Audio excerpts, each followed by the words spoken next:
castle onto the grassy bank.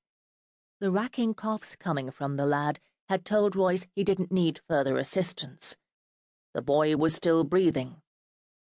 Royce had paused to remove his own helmet and was just wiping the sweat from his brow when the stone had found its mark. Royce was thrown backwards. He landed a fair distance away from his stallion. He didn't sleep long. Dust still clouded the air around him when he opened his eyes.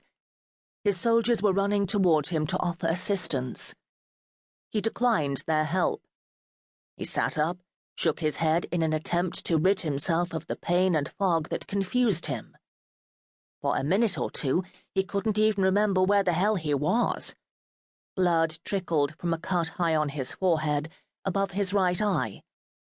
He prodded around the edges of the injury and only then realized a fair chunk of flesh had been torn away. He still didn't understand what had hit him.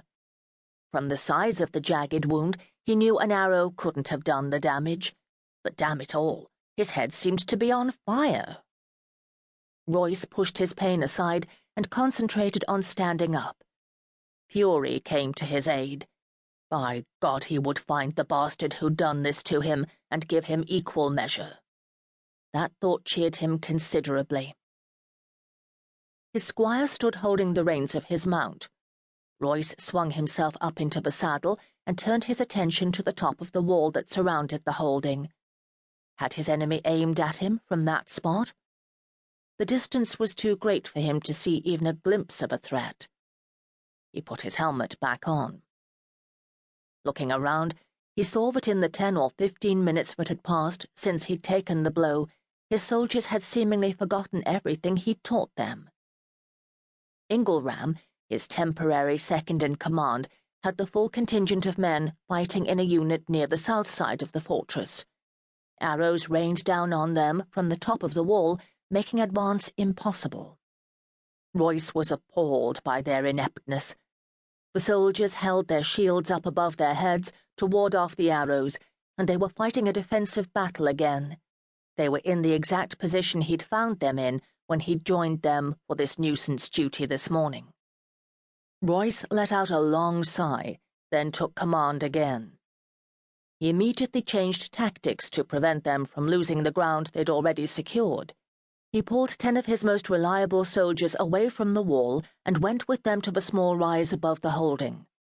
With one of his own arrows, he killed a Saxon soldier who was standing on top of the wall before his men had even had time to secure their own sightings. Then he allowed them to take over the task. In little time at all, the Saxon walls were once again unprotected. 5 of Royce's men climbed the walls and cut the ropes to the bridge, lowering it. God help him, he'd actually had to remind one of the eager volunteers to take his sword with him. Royce rode first across the wooden planks of the drawbridge, his sword drawn, though there really wasn't any need. Both the lower bailey and the upper one were completely deserted. They made a thorough search of the huts and outer buildings and discovered not a single Saxon soldier. It became clear to Royce that the enemy had left their holding by a secret passage. Royce ordered half his men to search the walls for such an opening. He would seal it the minute they located it.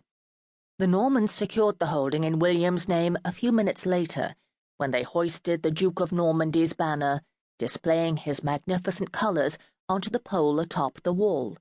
The castle now belonged to the Normans. Yet Royce had completed only half of his duties. He still had to collect the prize and take her to London. Aye, it was time to capture Lady Nicholaa. A search of the living quarters of the keep produced a handful of servants who were dragged outside and pushed into a tight circle in the courtyard.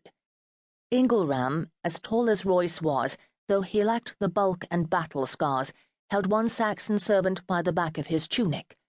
The servant was an elderly man with thin greying hair and puckered skin. Royce hadn't had time to dismount before Ingleram blurted out, "This one's the steward, Baron. His name's Hakon. He's the one who told Gregory all about the family." "I didn't talk to any Normans," Hakon protested. "I don't even know anyone named Gregory.